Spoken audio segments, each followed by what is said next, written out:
There's going to be two types of ReZero fans in this episode. The first group are going to be the ones wishing they were Liliana, being able to of course kiss Priscilla. The second group are going to be the groups of people that wish they were Regulus, and that way they could actually have the satisfaction of having their balls crushed by Emilia. Now, it doesn't matter which group you fall into, I'm not going to judge, but I think we can all agree that today's ReZero episode was 10 out of 10. The episode begins with Felix and Capella going at it.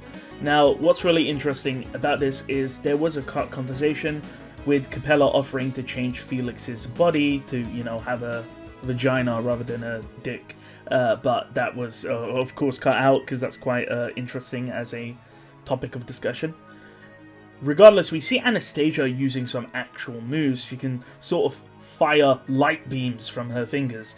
And we can see that Capella drops down and is confronted by Aldebaran. Now, Aldebaran is a weird character because he says a really weird statement to Capella, telling her to run away before he dies, which doesn't make any sense.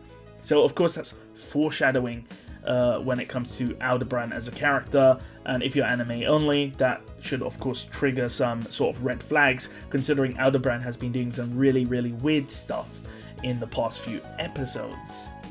The main thing, of course, is the Reinhard versus Regulus fight. Now, I told you that Reinhard is an absolute spammer, and literally, no joke, the episode opens up after the opening with Reinhard doing his signature kick attack again. This guy's literally spamming this move non-stop. How can he get away with it? Is that he's actually abusing the game by just spamming the same move over and over again. Now, one thing I did like was the facial expressions of the characters. You can tell a lot of time was spent on the animation.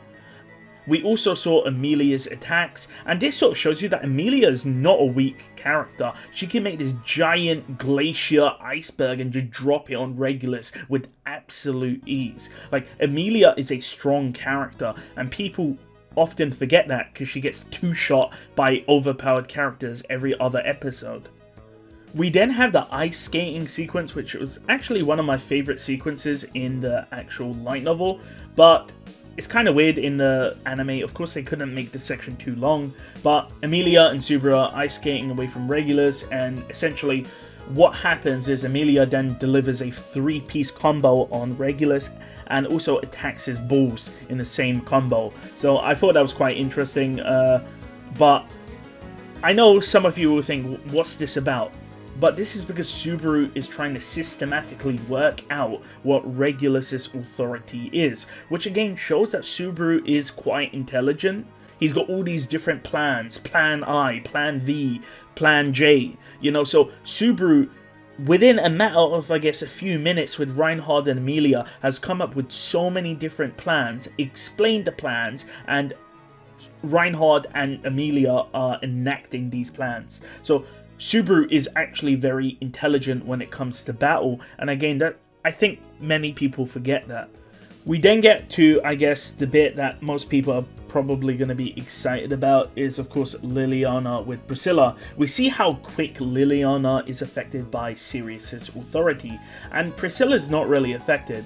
And then Priscilla kisses Liliana, and by the way, this is quite an explicit kiss, and that snaps her out of it. We then get a fight between Sirius and Priscilla. We see that Priscilla doesn't really care about Sirius's yapping and just gets to fighting and tells Liliana to go sing. Now, Priscilla then summons the Yang Sword Valakia and then proceeds to fight Sirius. Now, I think one thing you guys need to understand is that Sirius is actually very strong. Her combat skill is very high, yet Priscilla is able to go toe-to-toe with her, which again shows that not only is Priscilla strong, but earlier in the episode that Anastasia, someone who seems kind of weak, is also strong herself. Then, what's really interesting is Sirius mentions Iris and the King of Thorns, and that does set Priscilla off and makes her a bit angry, and that's an interesting foreshadowing for the future. For those that didn't see, after the ending credits, there is a scene where Priscilla does charge forward, attacking Sirius, but gets attacked and flies backwards, as you can see on screen. So it's important to watch until after the credits. We then eventually go back to Subaru and Regulus fighting, and Reinhard gets sent to the moon. So yeah, we can see that Reinhard just got removed from the picture. Now, we do see good reactions with Emilia and Subaru. I think it's one of the best parts of the episodes, just seeing these two interact. And Emilia blushes at one point as well, so it's really nice. But again, this shows that Subaru has a plan. He tells Emilia to go do some stuff, and then he confronts Regulus, working out what his authority is. And I'm not sure why, but it seems that they're just violating Regulus over and over again for some unknown reason. They always just draw him with these stupid expressions on his face.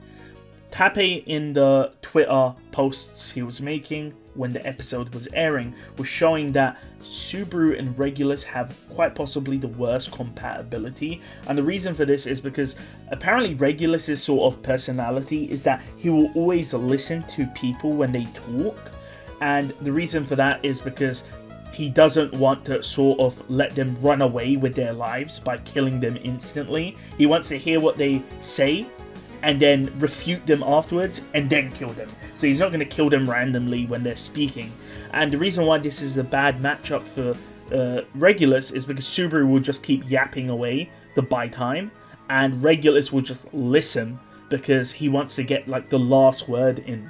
And of course that's really bad, because then Subaru's plan will come into effect and Regulus will get slapped up. At least that's the idea behind it. Regardless, this was an amazing episode. Again, we saw pretty much every single fight except for the Garfiel and Wilhelm fight, so we didn't actually see what happened to them, which is quite disappointing. However, we did see every other character, and it just goes to show that every character has their own strengths, so don't essentially count anyone out. Anastasia has some fighting attacks, Priscilla has some fighting attacks, and we're actually learning some backstory to these characters, and that's something the ReZero anime does quite a lot. It does provide that backstory, it does provide that foreshadowing. Like when Sirius is mentioning Iris and the King of Thorns, when Aldebrand says, you know, get away before I die. You know, of course this is obviously intentional why the author is bringing these things up. So it's important to really pay attention when you watch ReZero, or you can be someone like Giguk and watch ReZero on 2 times speed and then not understand anything, and then of course criticize ReZero for that. I hope you enjoyed my analysis where I covered things you may have missed, and remember, it's important to like and subscribe if you did make it this far and you enjoyed the video. I do have some more information coming out. There's been some quite important announcements when it comes to ReZero that has recently come out, so I'll be making a video on that. So if you like ReZero, please do support me, and I'll see you guys next time.